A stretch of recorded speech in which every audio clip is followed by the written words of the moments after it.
Assalamualaikum warahmatullahi wabarakatuh. Alhamdulillah hamdan katsiran thayyiban mubarakan fi kama yuhibbu rabbuna wa yarda, wassalatu wassalamu ala nabiyyina Muhammadin wa ala alihi wa sahbihi wa man sara ala nahjihi bi ihsanin ila yaumidin wa ba'd. Saudaraku yang Allah muliakan, semoga Allah muliakan kita. Semoga Allah berikan taufik kepada kita untuk bersyukur kepada Allah Subhanahu wa taala atas segala nikmat yang Allah berikan kepada kita. Semoga Allah Subhanahu wa taala memberikan taufik untuk bisa bersabar atas kendala yang kita hadapi saat ini, ujian, rasa sakit, kekurangan harta dan penghasilan, atau hal-hal yang menyakitkan lainnya.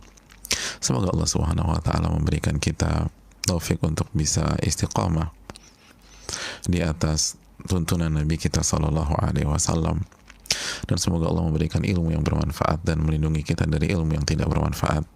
Allahumma inna nas'aluka ilman nafi'a wa na'udzubika min ilmin la yanfa'. Dan saudaraku yang Allah muliakan, marilah kita bersalawat dan mengucapkan salam kepada Nabi kita Muhammadin Sallallahu Alaihi Wasallam beserta para keluarga, para sahabat, dan orang-orang yang istiqomah berjalan di bawah naungan sunnah beliau sampai hari kiamat kelak. Saudaraku yang Allah muliakan, sebagaimana yang telah kita sampaikan di pertemuan yang lalu, bahwa kita akan memulai perjalanan kita dengan sebuah karya besar, sebuah masterpiece dunia, sebuah buku yang diterima oleh umat mulai dari kelahirannya sampai hari ini, dan bahkan banyak sekali ulama mengatakan tidak ada buku yang paling diterima oleh umat, tidak ada buku yang paling dikaji oleh umat dan tersebar di tengah-tengah umat setelah Al-Quranul Karim dibanding buku ini, yaitu buku yang bernama Riyadhus Shalihin, tamannya orang-orang soleh. Riyadhus Shalihin, tamannya orang-orang soleh. Dan semoga saat kita mengkaji buku itu, kita termasuk ke dalam orang-orang soleh di sisi Allah Subhanahu wa taala, atau menjadikan kita orang-orang yang soleh. Amin ya rabbal alamin. Dan sekali lagi, buku ini menempati ranking kedua dari penyebaran dan pengajian setelah Al-Quranul Karim. Ini menunjukkan betapa dahsyatnya buku ini, betapa luar biasanya buku ini. Dari jutaan buku, judul-judul buku yang tersebar, tapi kitab ini yang menempati ranking kedua setelah Al-Quranul Karim. Maka sungguh disayangkan ketika kehidupan kita cuma sekali aja kita tidak pernah berinteraksi dengan buku ini. Kita tidak pernah memetik mutiara-mutiara hikmah dari buku ini.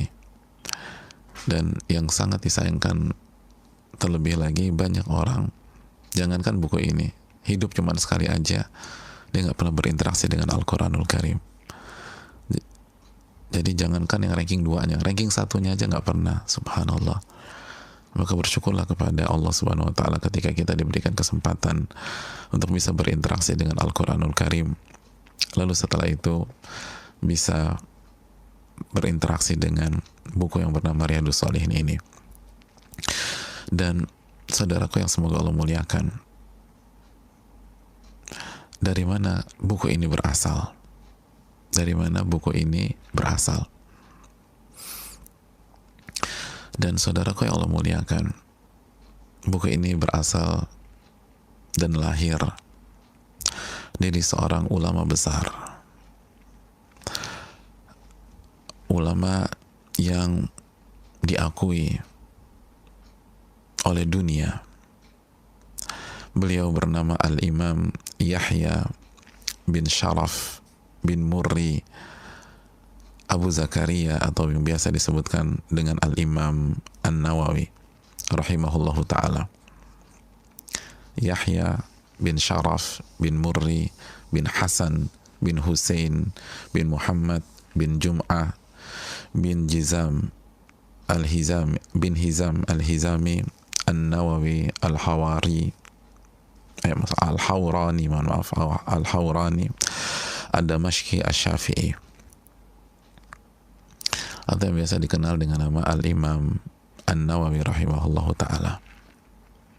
Dan beliau adalah ulama yang dipuji oleh banyak sekali umat, dikagumi.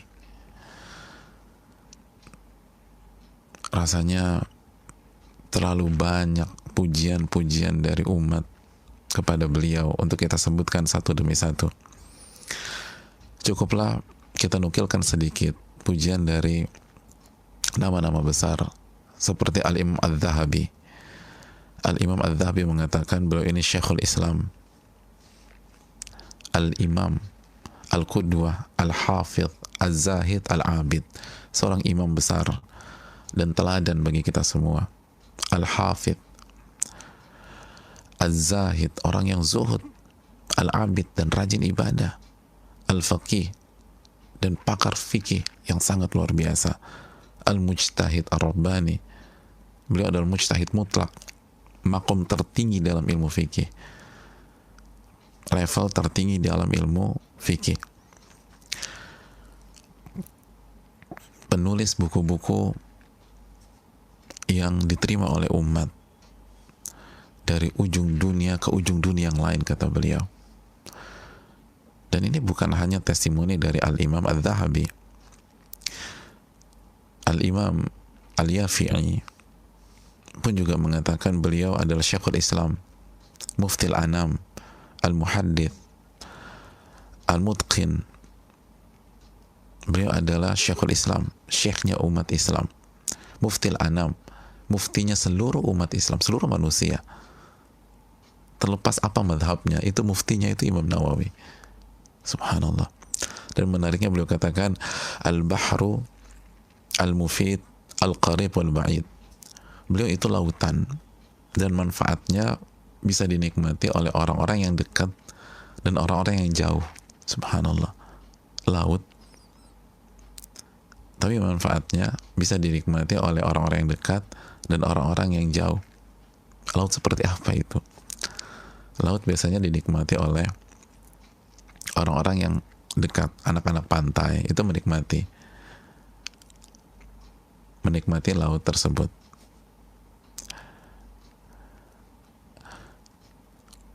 Yang bisa menikmati misalnya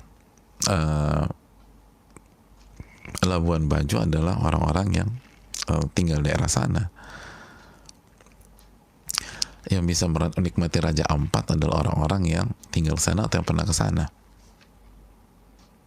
Tapi Al-Imam Nawawi itu bahar laut dan manfaatnya yang dekat sama yang jauh, dan terbukti. Ucapan Al-Imam Al-Yafi'i bukan basa-basi, bukan hiperbola. Sampai hari ini, sampai tahun 1441 Hijriah kita menikmati beliau. Padahal beliau hidup di abad ke-7. Beliau lahir di tahun 631 dan meninggal di 676 Hijriah. Bayangkan, tahun 600-an, sekarang tahun 1400-an. Dan kita menikmati ilmu beliau, keindahan akhlak beliau, amalan hati beliau, dan seterusnya.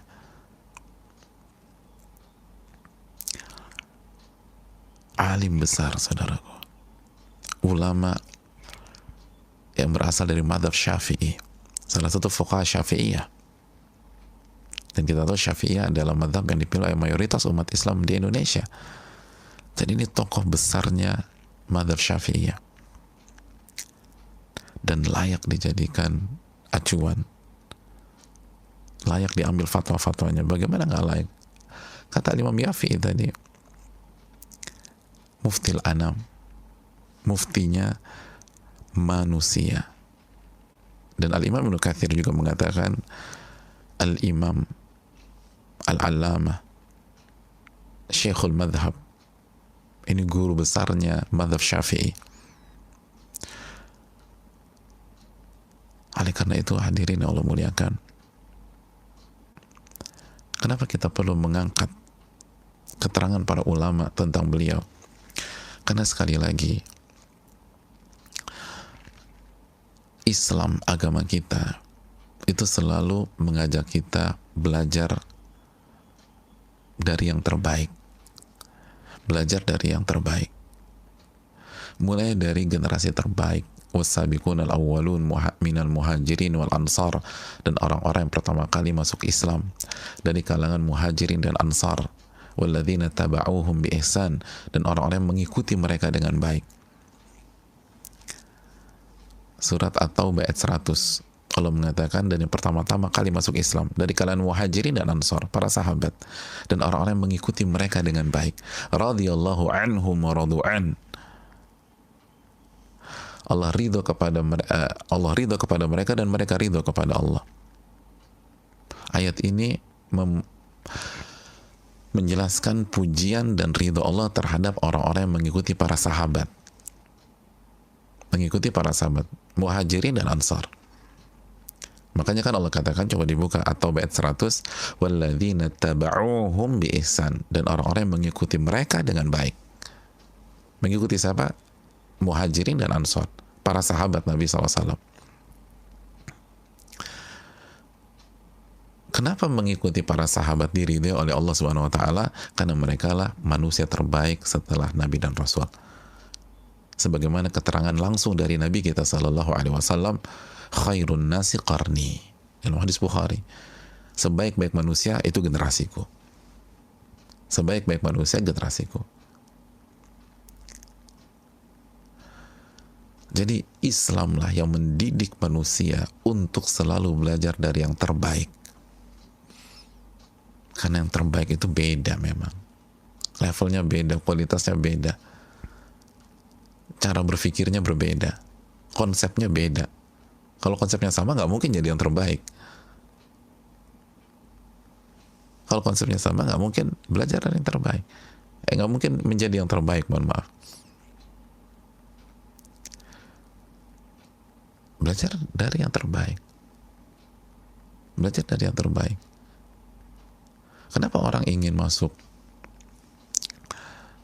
ITB atau UI atau IPB atau UGM atau UNER atau ITS dan lain-lain? Karena nama-nama kampus tersebut adalah kampus-kampus di antara kampus-kampus terbaik. Sekali lagi di antara, karena kita nggak mungkin sebutkan satu demi satu, di antara kampus-kampus terbaik yang ada di negeri ini.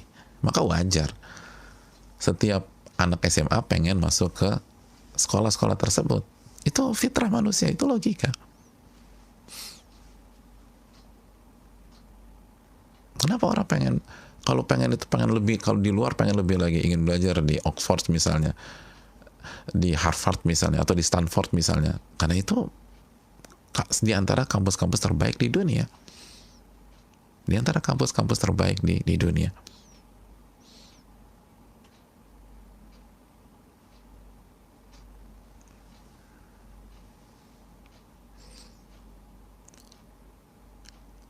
Kenapa orang yang anak-anak muda yang pengen bangun bisnis startup dan lain-lain atau teknologi pengen sekali pergi ke Silicon Valley? Karena di Silicon Valley lah berisi nama-nama besar yang memimpin dunia saat ini. Lalu kenapa logika itu hanya kita terapkan untuk masalah dunia, saudaraku? Kalau dunia aja demikian, lalu bagaimana dengan akhirat? Bukankah kita hidup di dunia cuma sebentar? Cuma sebentar. Cuma sebentar. Kalau itu bisa kita gunakan, lalu bagaimana dengan akhirat? Wal akhiratu khairu wa abqa. Akhirat itu lebih baik dan lebih kekal. Bagaimana dengan agama kita? Bagaimana dengan agama kita? Yang menentukan surga dan neraka kita, menentukan ketenangan diri kita, kebahagiaan kita, stres atau enggak kita dalam menapaki hari-hari ini. Maka belajarlah dari yang terbaik. Dan yang terbaik adalah para sahabat Nabi SAW. Lalu setelah para sahabat adalah ulama-ulama yang datang di era berikutnya yang mengikuti mereka. Dan di antara ulama-ulama terbaik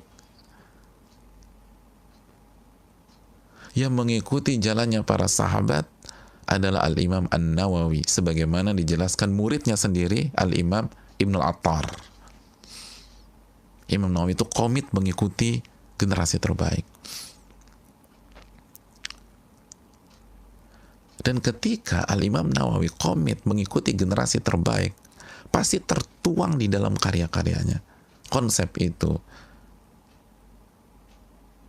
ilmu tersebut, itu pasti tertuang dan sangat kaya terdapat di dalam karya-karyanya.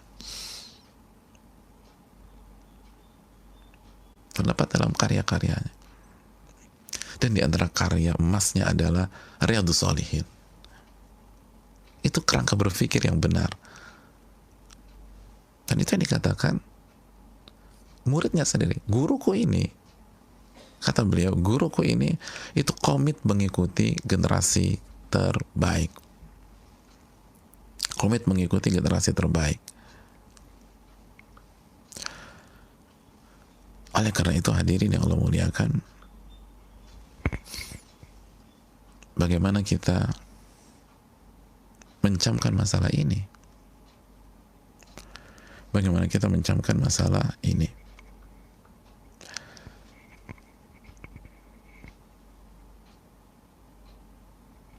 Sehingga kita nggak salah. Kita harus pastikan kita bukan hanya belajar dari yang baik, tapi belajar dari yang terbaik. Kita belajar dari yang terbaik. Jangan sampai usia yang sebatas ini atau sementara ini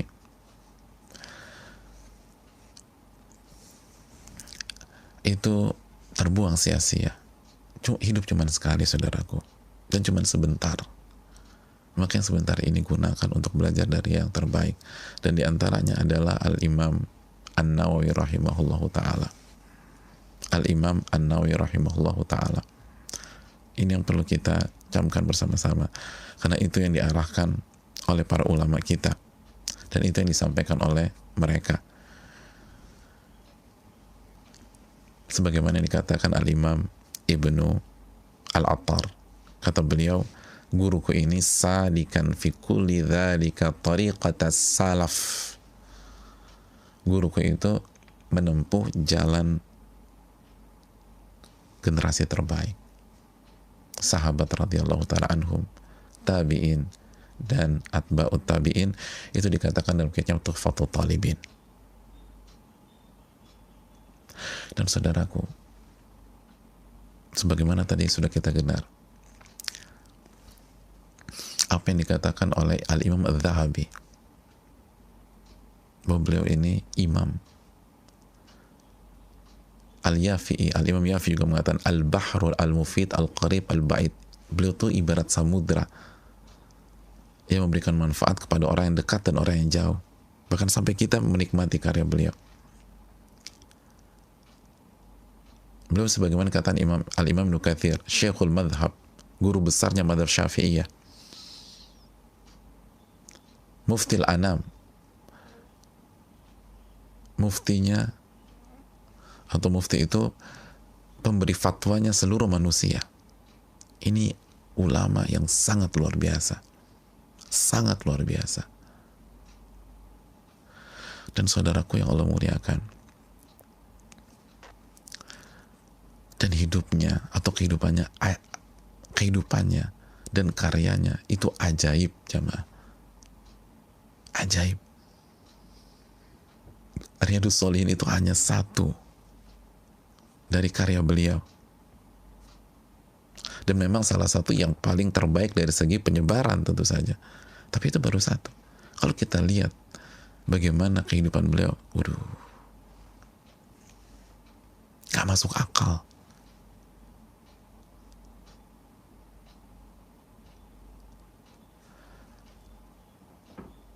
Beliau rahimahullahu ta'ala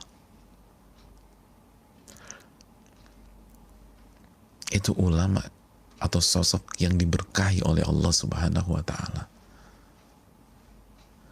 Dan ini penting, khususnya di hari-hari ini, di saat kita menjalani hari-hari yang penuh dengan keterbatasan, baik keterbatasan kesehatan bagi yang sedang sakit, keterbatasan mobilitas karena kita nggak bisa keluar atau jalur sekarang sudah mulai dibatasi, atau di sebagian negeri sudah ada download total atau lockdown total atau lockdown wilayah. Ada yang lockdown kota, terbatas. Ada yang terbatas keuangan. Sekali lagi, masuklah dari pintu ini, pintu keberkahan. Dan bicara keberkahan, salah satu ulama yang hendaknya kita telusuri dan perhatikan, Al-Imam Nawawi. Al-Imam An-Nawawi rahimahullahu ta'ala. Hidupnya berkah sampai hari ini. Semua menikmati karya-karyanya. Padahal usia beliau atau padahal hidup beliau kurang lebih hanya 45 tahun sampai 46 tahun. Allahu Akbar. 45 sampai 46 tahun. Beliau lahir tahun 631 dan meninggal tahun 676. 676. 631 sampai 676. Kurang lebih 45 atau 46. Tapi karyanya luar biasa. Karyanya luar biasa. Warisannya, legasinya, subhanallah.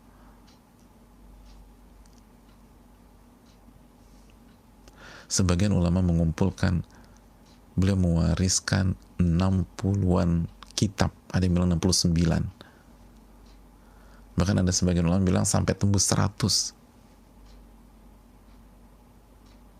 69 kitab. Betul, banyak orang yang punya karya tulis dan buku yang berjudul-judul atau bertema-tema. 69 bukan hal yang aneh. Temanku udah nulis 100 buku, Ustadz. Temanku ada yang 70 buku. Temanku ada 80 buku. Iya. Tapi kalau 69 itu hampir semua, bahkan semuanya masterpiece, siapa yang bisa?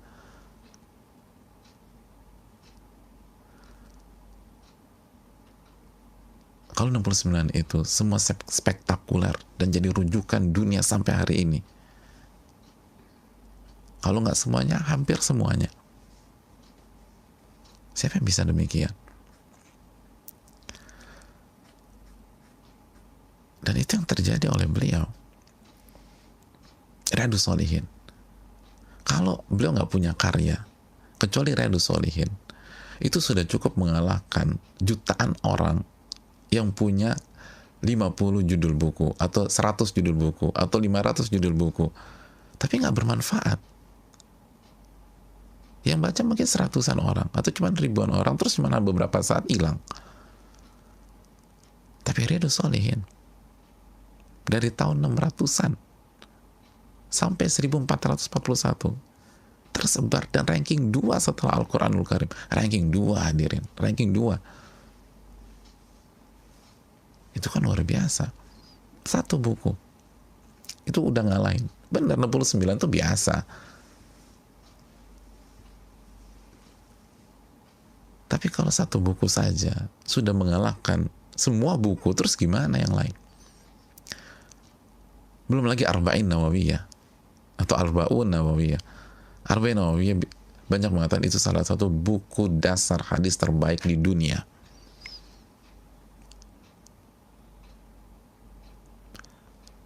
Buku kaidah dasar agama terbaik di dunia. Banyak sekali ulama mengatakan demikian. Dan yang mengatakan demikian bukan hanya ulama Syafi'iyah.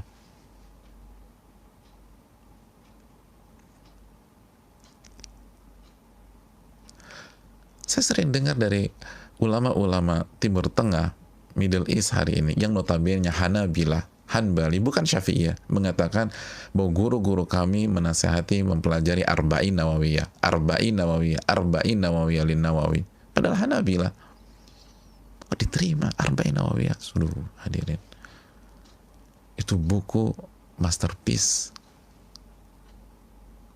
untuk mempelajari kaidah-kaidah agama. Bukan hanya sebatas buku hadis, tapi buku membahas kaidah-kaidah para ulama dan agama. Belum lagi Al-Minhaj Syarah Muslim, keterangan hadis-hadis dalam kitab Imam Muslim, Sahih Muslim. Itu buku tanya ke ustadz-ustadz kita, ke kiai-kiai kita, ke habib-habib kita yang benar-benar belajar. Siapa yang nggak pernah baca buku itu? Atau siapa yang nggak menjadikan buku itu sebagai rujukan ustadz-ustadz kita atau kiai-kiai kita? Al-Minhaj Syarah Muslim. Mungkin hampir 100% penuntut ilmu sampai hari ini ketika belajar hadis Muslim dia akan buka Al-Minhaj Syarah Muslim Al-Imam Nawawi. Padahal Syarah Muslim bukan hanya beliau yang mensyarah, tapi rujukan orang beliau.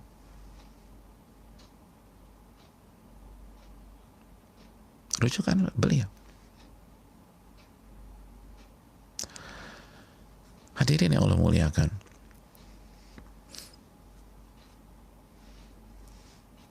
belum lagi Rawdatul Talibin. Rawdatul Talibin, tanya siapa kiai atau ustadz berhadap Syafi'iyah yang nggak tahu Rawdatul Talibin. Rawdatul Talibin, subhanallah, itu rujukan dalam madhab Syafi'iyah.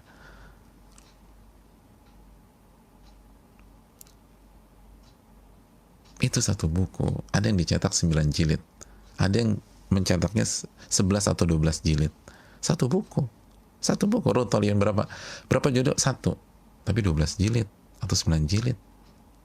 Seperti Al-Minhaj Syarah Muslim, satu buku, tapi ada yang mencetak sampai 10 jilid, ada yang 5 jilid juga ada, bahkan ada 1 jilid tebal banget.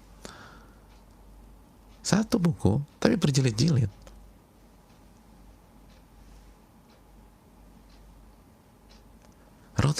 Rawdatul Talibin adalah rujukan dalam madhab Syafi'iyah.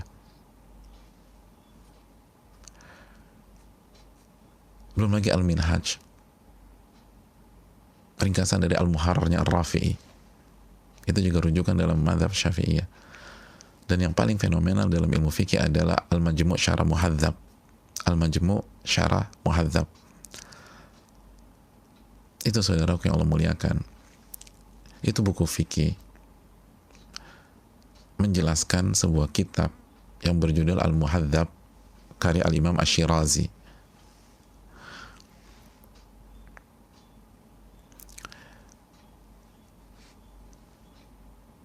Tapi qadarullah Imam Nawawi tidak menyelesaikan buku tersebut karena beliau keburu meninggal dunia.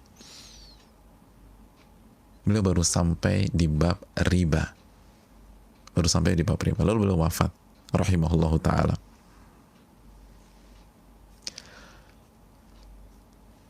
Lalu dilanjutkan oleh Al-Imam Taqiyuddin As-Subki, tapi nggak banyak juga, cuma 3 jilid, lalu beliau wafat. Lalu dilanjutkan oleh beberapa pihak, diantaranya Syekh Al-Muti'i. Itu kata para ulama, jika Al-Imam Nawawi berhasil menyelesaikan mahtija ila ghairihi, kita nggak butuh buku lain kecuali Al-Majmu'. Itu buku terbaik di dunia dalam ilmu fikih kalau sampai selesai. Sekarang aja itu buku yang harus dimiliki oleh para penuntut ilmu fikih. Itu kalau selesai,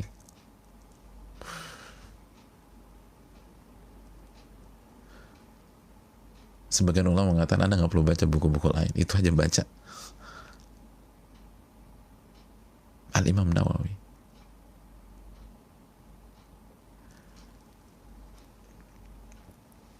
Belum lagi Al-Adhkar dalam bab zikir, belum lagi At-Tibyan fi adabi hamalatil Quran dalam bab adab penuntut ilmu, khususnya ahli Quran.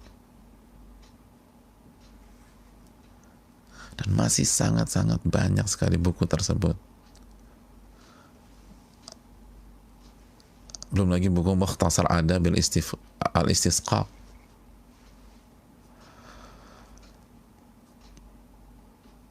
Mukhtasar Al-Basmalah, dari Abi Syamah, dan buku-buku yang luar biasa.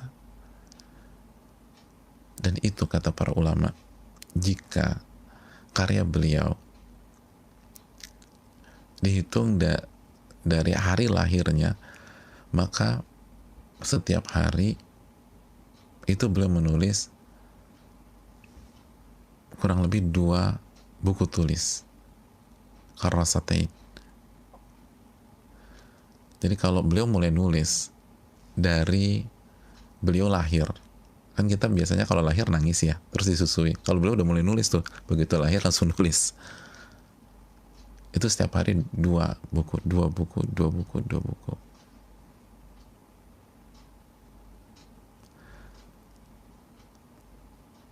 Bahkan sebagian ulama ada yang mengatakan, diriwayatkan, beliau itu nulis buku bukan dari awal. Tentu saja bukan dari awal.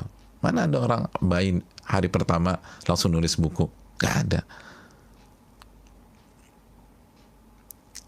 Beliau baru mulai belajar, start belajar di usia 19-an tahun. Dan itu pun belum nulis buku. Sebagian ulama mengatakan, beliau nulis buku startnya di usia 30-an tahun. Bayangkan start nulis buku 30-an tahun, lalu 45 tahun meninggal, lalu karyanya seperti ini. Subhanallah. Makanya ajaib jamaah, ajaib.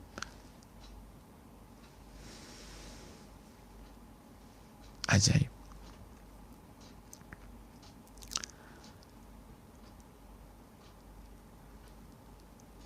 Ini yang dinamakan keberkahan. Makanya setiap ulama ketika membahas tentang keberkahan, keberkahan waktu, keberkahan hidup, keberkahan usia, itu salah satu contohnya Al-Imam An-Nawawi rahimahullah ta'ala. Berkah.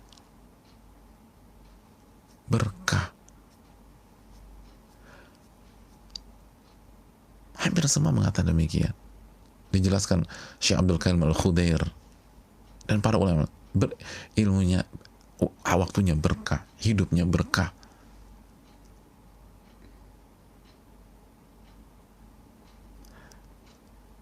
Kok bisa buat karya seperti itu? Ilmunya demikian.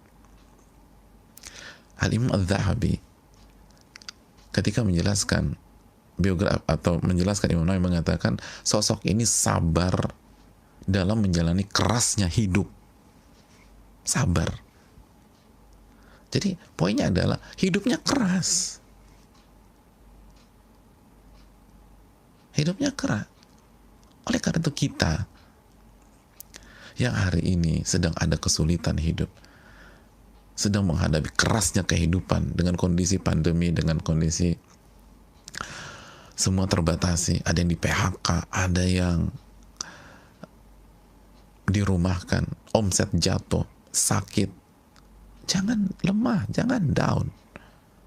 Imam Nawawi itu hidupnya keras, tapi bisa begini jamaah. Ini yang perlu kita camkan baik-baik. Kenapa?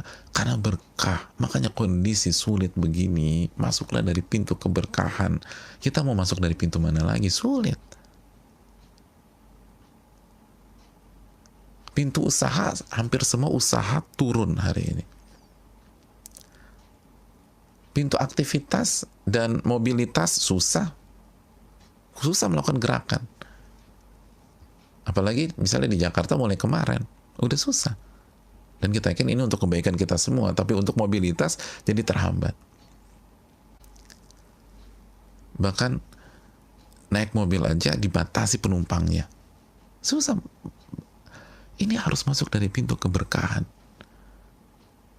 Mau kerja susah, semua kerja sekarang. Masuk dari pintu keberkahan, saudaraku.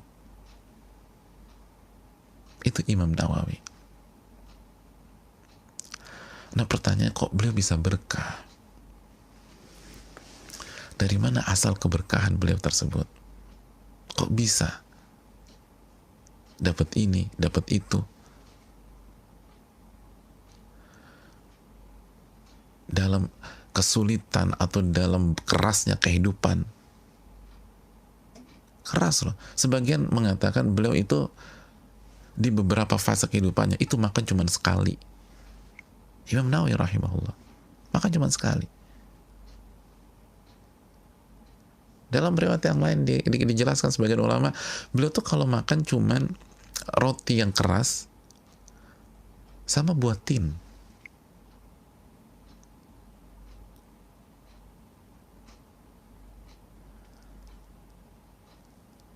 Beliau salah satu sosok yang merasakan kerasnya kehidupan.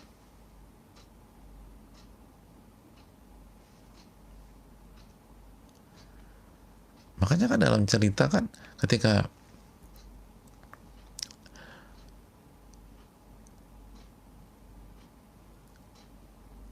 raja pada saat itu ingin ketemu Dhahir Bibris, lalu bertemu dengan Imam Nawawi, awalnya kan underestimate karena tampilannya nggak meyakinkan, kurus segala macam.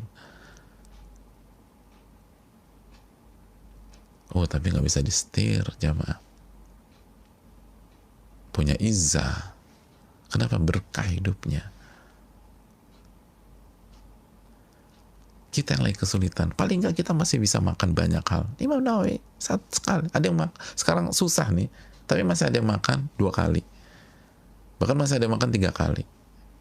Imam Nawawi di banyak fase kehidupannya makan sekali. Makan sekali.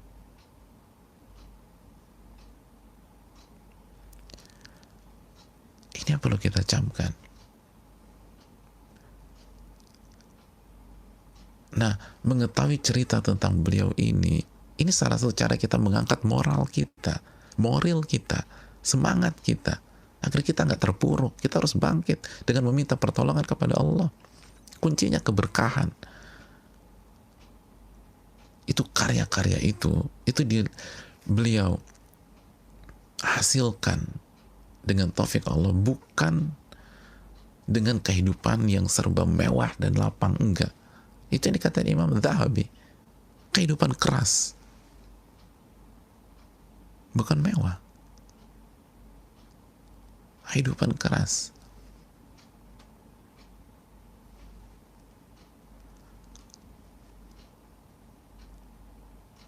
Beliau melewati fase-fase yang sangat susah.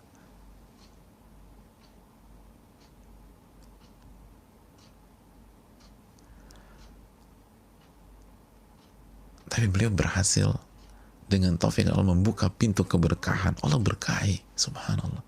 Allah berkahi jamaah. Sampai hari ini kita bukan hanya tahu Riyadhus Shalihin, kita tahu Arba'in, kita tahu Rawdatul Talibin, kita tahu Al-Minhaj Syarah Muslim, kita belajar Al-Adhkar,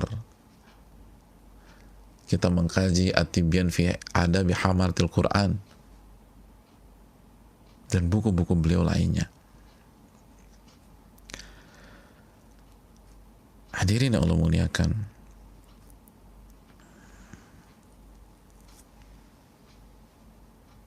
masuklah dari pintu keberkahan sebagai Imam Nawawi masuk dari pintu keberkahan. Yang kita harus tahu apa kunci-kunci beliau sehingga meraih keberkahan hidup dan waktu. Karena clear, menurut keterangan para ulama kita, ini sosok bisa seperti ini karena keberkahan dari Allah Subhanahu wa Ta'ala.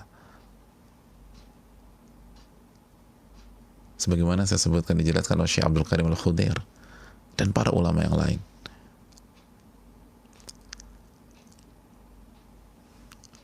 Nah, apa yang beliau lakukan? Bagaimana cara mendapatkan keberkahan tersebut? Faktor-faktor apa? Kunci-kuncinya seperti apa? Sehingga kita bisa teladani. Karena faktor-faktor tersebut, kunci-kunci tersebut, itu bukan hal yang mustahil untuk kita adaptasi, saudaraku. Dengan izin Allah bisa. Walaupun mungkin levelnya nggak seperti beliau. Tapi dengan izin Allah, insya Allah bisa. Ini bukan kunci-kunci yang mustahil.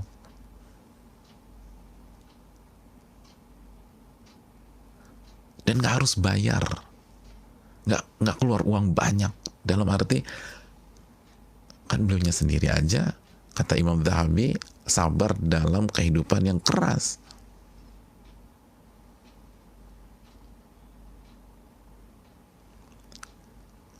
Untuk menjalankan kuncian-kuncian ini, atau apa yang beliau lakukan selama hidup beliau,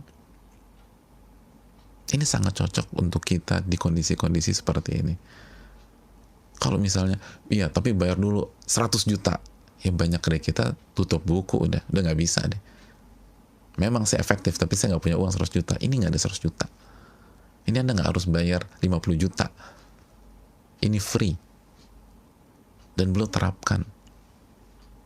Dan beliau pun sabar dalam kehidupan yang keras. Dan di banyak waktu dalam hidup beliau makan cuma sekali.